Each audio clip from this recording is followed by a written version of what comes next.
We're going to start by making a marinade for the pork. It's a really, we're going to start by doing a brine with apple juice and chunks of chopped apples. Just cutting it into big chunks and chucking it into the pot.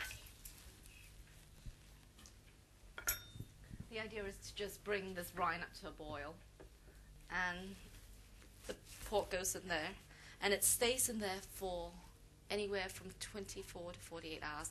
The other thing we're going to do is we're going to marinate the raisins. Look at that bubble. This is, of course, Martell cognac that Patricia's using, which is at the top end of the scale. So you really need to keep an eye on it, but you want to get your pan really hot, and you just need to chuck it on and leave it. I only use black pepper.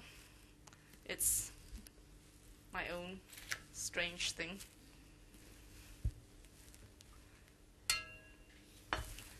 This is a mixture of panko and Parmesan cheese. Dip with one hand and flake it with the other, because if you don't, you'll end up with fingers that look like this.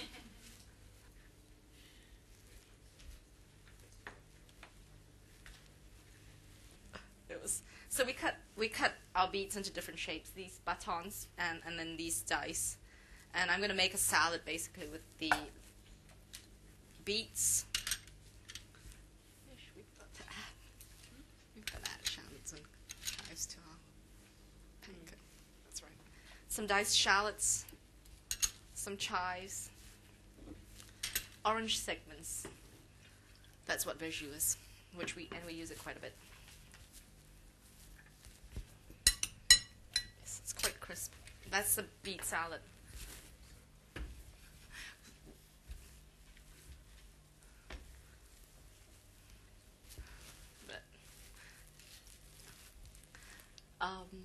Don't do this. All right, if you're gonna add something to the saute pan, try not to do this, because what happens is the fat will splash back on you, and it's dangerous.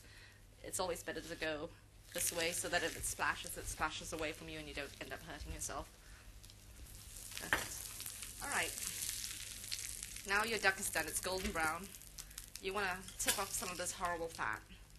Brown butter. Brown butter is an interesting thing. Butter consists of fat and milk solids. I have a strange background, so I know all these weird things. And we're going to deglaze it with orange juice. Layer up.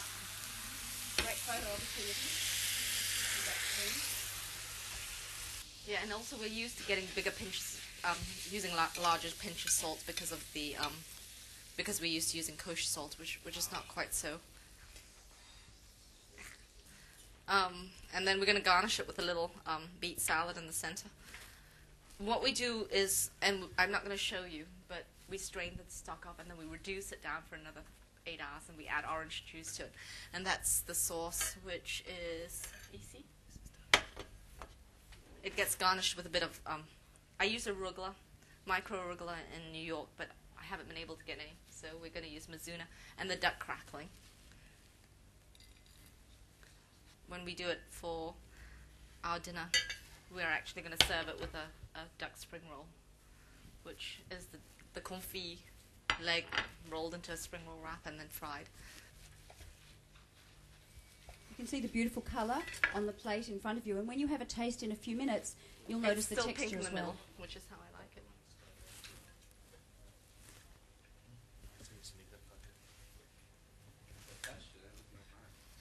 But you want to let your pork rest after it comes out of the oven for about, a good 5 or 10 minutes, because if you don't, all the juices will come running out of the pork, and then you end up with a big messy. The swish. I would normally serve this with broccoli rabe or gailan or something sauteed. I love spring rolls because it's just a way of dressing up a dish, and we make little wontons and tortellinis and also some dumplings, which we fill with,